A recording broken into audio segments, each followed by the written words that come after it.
Hi everybody, today we're going to be looking at the 3D model of the Ramsey home that I have built. I'm going to be going very briefly over how it was made. The construction of it and the references used will probably be better suited to their own post because I think it's going to be a long one. Right now, what you are looking at is an overhead view of a satellite map. This is the same view you would see on Google Maps. I'm in a program called Blender. It's a 3D design modeling animation program. It's free for anyone to use, so you can get this for Windows, Mac OS, or Linux. You cannot get this for an iPad, unfortunately, but any other operating system should be able to use this. So inside of Blender, there is a plugin called GIS that lets me import satellite images and topography data or elevation data. So that is what I have done to create this, and then the rest of the home model has been modeled by hand by myself based on a number of floor plans and photos and videos. So what are we looking at? This is Cascade. This is Baseline. This is 15th Street. This is 14th Street. This here is North. And this is South. And this is the alley behind the Ramsey home. So we'll take a swing around here, and you can see the rough elevation or the rough slope of the land. All of these blocks are the buildings. They're just sort of placeholder blocks. So there was one here for the Ramsey home. I've deleted it and replaced it with this custom model. So let's zoom in, or fly in, I should say. This is the view from the street looking up to the front door. One of the weaknesses of this model currently is that it does not account for the change in elevation provided by retaining walls at the Ramsey home. So I believe this is just a general elevation of the earth and not, so specific as to contain the actual small amount of, human arranged retaining wall and earth movement. So like a few things, there may be areas where this is not accurate, but I'm doing my best to represent this as accurately as I can. And before we go in, just zooming up, we're taking a look at the satellite image, and you can see where there are mature trees in the yard. I've tried to represent all of those. Right now, they're just basic placeholder trees, so they can't really be considered representative of the actual type of tree. Some have, much denser coverage. I just dropped a tree trunk wherever there was a visible tree. Okay, so looking at the front of the house, we see this is the front door. This is the basement window into the boiler room. This is the pipe that exits from the boiler room out onto the street here. We're seeing into the Ramsey living room, and the solarium there. Up above is Burke's bedroom. Okay, slow it down a little bit. Now we go inside the house. Entering the house, this is the, front entryway. There's a wallpapered area here. This is the door to the mail slot. Then we have stairs going upstairs. There's a grandfather clock and a rug. None of the rugs can be considered representative of the actual design, just the placement and size. Same goes for stuff like this. It is not exactly this color or this shade. Same goes for every color in this house, but it should be distinct enough that you can tell, when you're transitioning from one to another. If a room has, say, a reddish hue, then it's been given a reddish hue. If there's something distinct like a pattern or a stripe, I've done that. Okay, so moving forward, we take a left turn. This is the Ramsey living room. This is what I would guess to be a baby grand piano. There are two chairs, a couch. There was a coffee table here, I believe, in the police footage that I haven't put in. This is roughly the size and shape of their Christmas tree. This is roughly the size and shape and placement of JonBenet's body after she was brought out of the basement by John. This is what appears to be a writing desk in a corner, and then there is a sort of combo table and mirror. These are just basic blockouts to be suggestive of the shapes. The actual objects themselves are much more complex, much more ornate. So there's also a fireplace in this room. Passing through here, we enter the solarium. So these walls, I believe, are brick. They could have been a formerly exterior wall that was then covered in a renovation. Outside, or moving on from the solarium, we enter the formal dining room. So this has a view out south. This is the south view. That is the Brumfit house. Next, we enter the, I guess, informal dining room or the breakfast room. There was a little china hutch type thing in the corner there. This is where the bowl with pineapple and the glass with the tea bag were found. Next, we come into the Ramsey kitchen. So you can see here a Maglite type flashlight on the kitchen counter. I'm not sure about the exact placement of this object, but it's roughly the shape and size of a Maglite, and it's somewhere on their kitchen counter. I have seen a diagram that points to it being in this exact location, but I don't know what the basis of that claim is. So this is the door to the walk-in fridge. This is a range and a range hood, or a stovetop, and then what appear to be a couple of ovens, a microwave here. This is the phone, I believe, that would have been used by Patsy to make the 911 call. This is the cup and the Sharpie, I believe, used to write the ransom note and the location they were found. Just to spin back around, you can see few sinks here, and then straight back out of the kitchen you come to the front door that we just came from. So again, back through the kitchen, we'll keep going a little further. To the left, we have an exterior door. These are two exterior doors in actuality, full glass pane and a 3/4 glass pane. I've just put one and used a 3/4 glass pane to simulate the amount of visibility that you would have. If you turn to your right, you have a table, a side table, I guess. I believe this is the location for the pad used to write the ransom note. I think there's a crime scene photo that shows it on top of a couple of our other books here. Here we have a hutch that had a couple of, I keep calling them hutches, I don't know what else to call them. It looked like there were plates in here. There were also some checks to or from John Ramsey and J. Alowski, past a J. Next, we have the sink in the hall. There were other little wicker baskets, I think, around here that may have contained other financial, personally identifying information. Rug, mudroom, door to the garage, which itself has an exterior door. Okay, next we come to the spiral staircase. On the second step of the spiral staircase, I have placed a ransom note in accordance with an image that I've seen. I can't source it. I believe it's either from Candy Rose or JonBenet Case Encyclopedia. But that is roughly the size and shape of the ransom note as depicted again, in that image. I am not sure which direction it was facing, if it was page 1 here, page 2, page 3, or if it was page 1 here, 2, 3, and, facing for someone coming down the stairs. I don't have any information on that exactly. So, right turn from the spiral staircase leads you into the Butler Pantry. The Butler Pantry door was described as being slightly open. This area had some, I think, recessed pot lights down here. And then there's a sink, and this is possibly a dishwasher, possibly a bar fridge, a little combo unit. Then we have probably one of the most unusual areas of the house. You come up a small number of steps, and then immediately to your left there is a powder room, a bathroom. And then to your right, this takes you to that front hall where the front door is over here, the kitchen is right here, and this is the door to the basement. The door to the basement opens this way. So that essentially, if you were coming from the butler's pantry, you would not be able to enter the basement from this direction without first passing a closed door or closing the door and then entering the basement.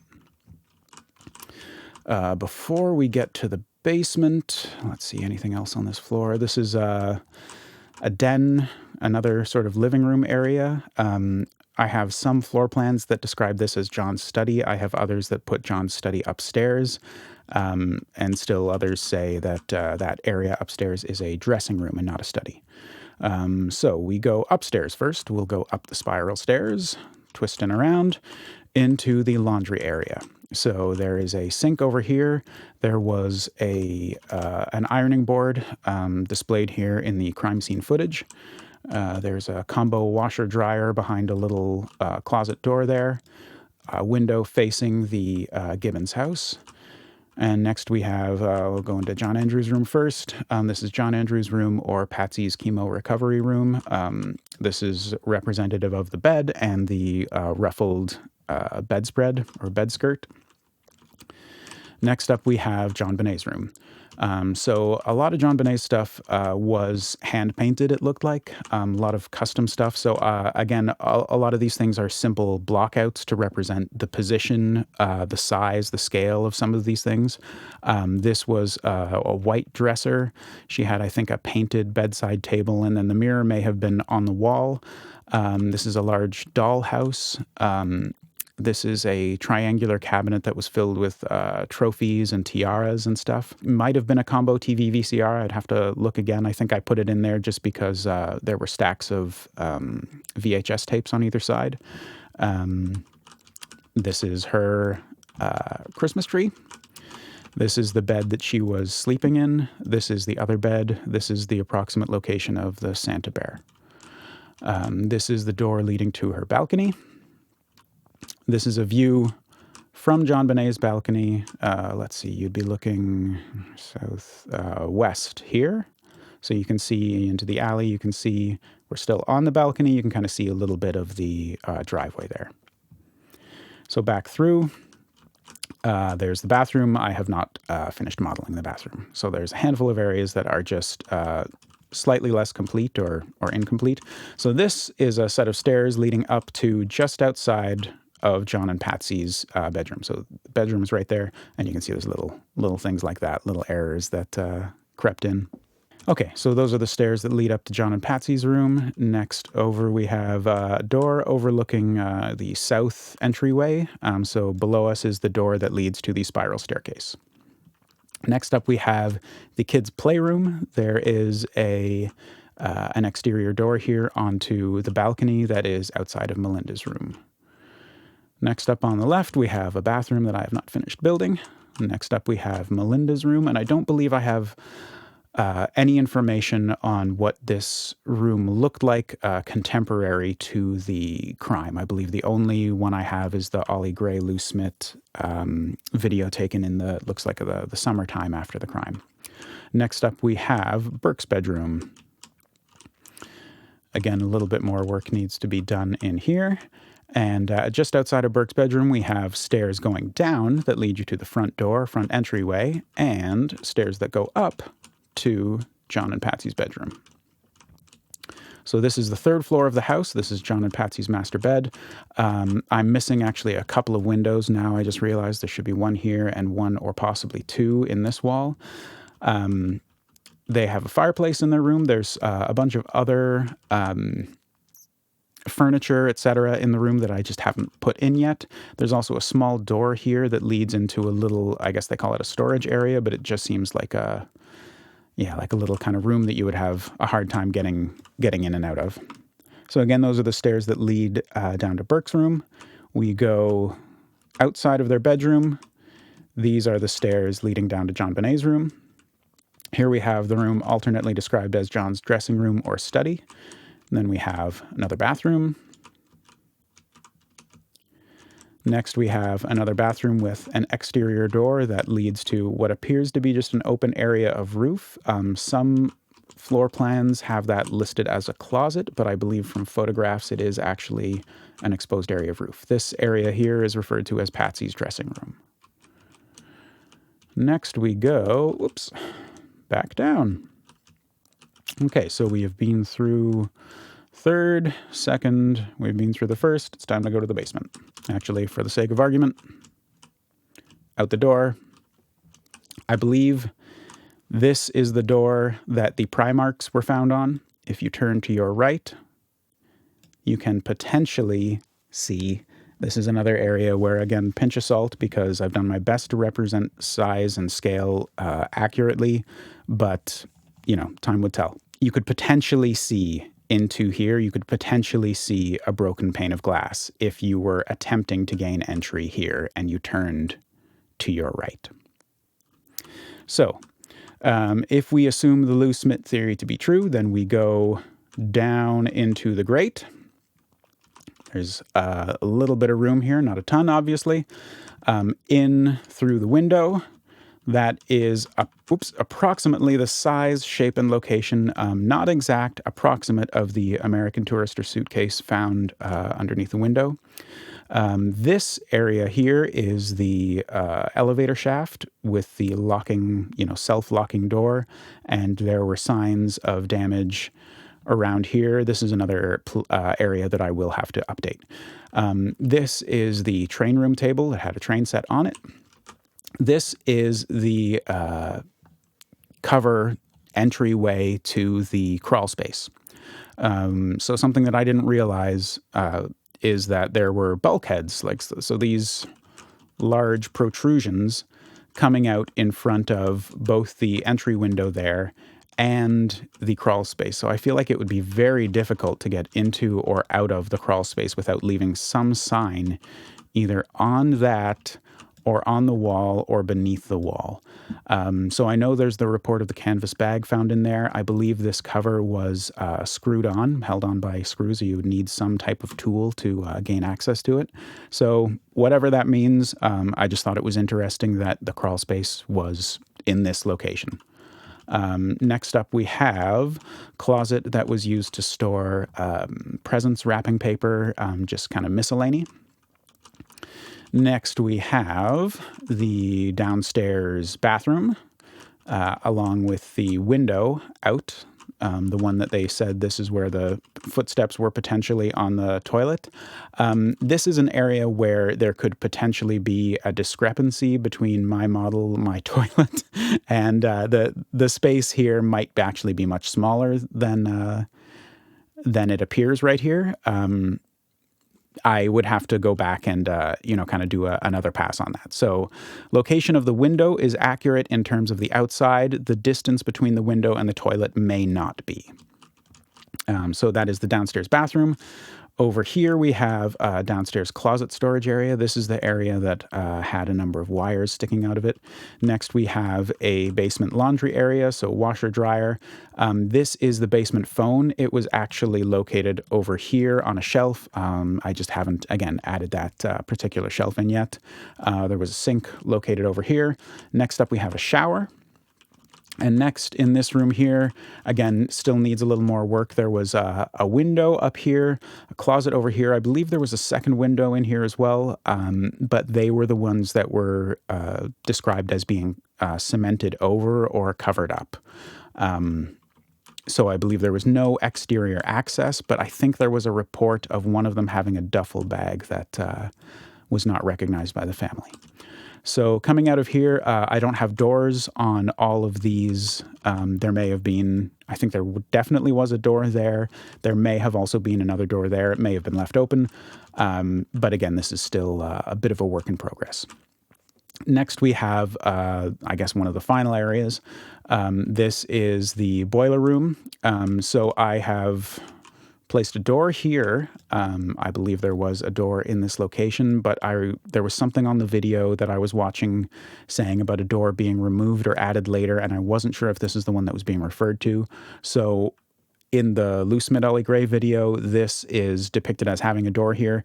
If this was here at the time of the crime, I'm not 100% sure. I would have to rewatch the crime scene video, but some video of their house depicts a door being located here, though, so potentially this could be closed to provide additional privacy.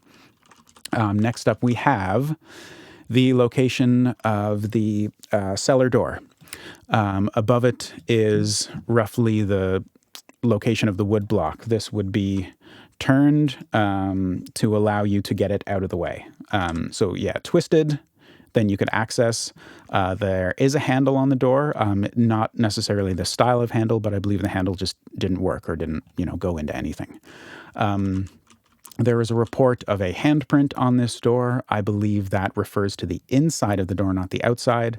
But again, I am not 100% sure. I've just placed what appears to be a handprint in an area that could be where the handprint was found, where the palm print was found.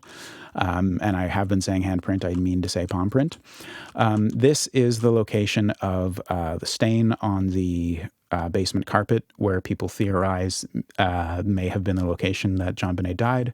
This is the location of Patsy's paint tote, which had the broken paintbrushes in it. Next up, this is the boiler water heater freezer area.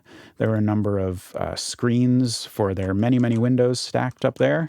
This is the approximate orientation of that vent that leads outside. So this is the one you saw at the very beginning from the front of the house.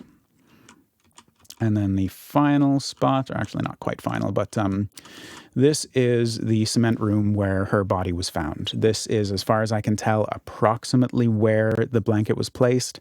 This is approximately the size and color of the duct tape that was used on her mouth. This is approximately the size, shape, and location of the floor safe. There were a number of other items in the room at the time. Looked to be old doors and buckets possibly of paint. This is another area that I would have to return to give it a more accurate representation. So one final spot before we wrap up the tour, or I guess a few final spots. Over here, we have the location that the baseball bat was found. So it's described as being outside of the Butler door. I compared a few of the crime scene photographs, and the reason that I've placed it here is that there is a stone retaining wall in front of a brick wall next to the baseball bat is right next to a little cement sort of downspout that connects to one of the eaves downspouts here. And I believe that combination of things only occurs in this one spot. So again, there's two crime scene photographs. I don't have the numbers memorized off the top of my head, but I believe that is an accurate placement of the black baseball bat. And as you can see, it's a relatively narrow ledge. It may in life be actually slightly narrower than I've depicted here, but it's unlikely, in my opinion, that if someone threw an aluminum bat at this wall or a wall this narrow next to a brick wall, that it would probably not land exactly as it has, or it would be less likely to land there than it would be to potentially bounce off and land in the ground. Okay, so two more things to look at, and then I'll wrap it up and you can have the download link. This is the Gibbons house to the north. This is the kitchen window. There were a series of what appeared to be 4 lights above this kind of almost like a skylight window. The Gibbons reported that these lights were on. The family did not typically use these lights. They also reported seeing flashing lights, like possibly a flashlight in the butler's pantry over here. And then we move to the other side of the house, and we have this safety light described as being on the southeast corner of the house, and it was a light that was described by the neighbor Diane Brumfitt as usually being on. This light was reported by that same neighbor as being off that night. Okay, so that is a tour of the home and the model. I'll follow this up with some more posts about how I made it and how you can use it. If you're not a Blender user, this probably is fairly difficult to use. The plus side of this method is that it gives us tons of information. So I can, if I want to, remove individual floors, and I can view the layout from overhead for any floor I like. You can also do a little compare and contrast if you want with the floor plans that I used to actually build it. So you can, again, go layer by layer through those. Represents the floor plan of the basement. Then you can add the second, each floor as it goes up. And then any element can be hidden or shown. So if you wanted to just get rid of the trees, if you wanted to just get rid of the roof, if you just wanted to get rid of the paths outside. So very flexible in terms of what you can do.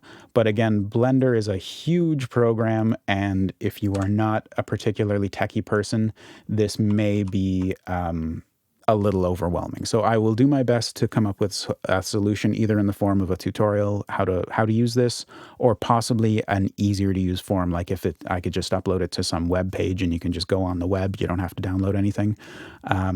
But yeah, right now that is the state of the model. It's still a work in progress, but you will be able to download and investigate this at your leisure. Thanks.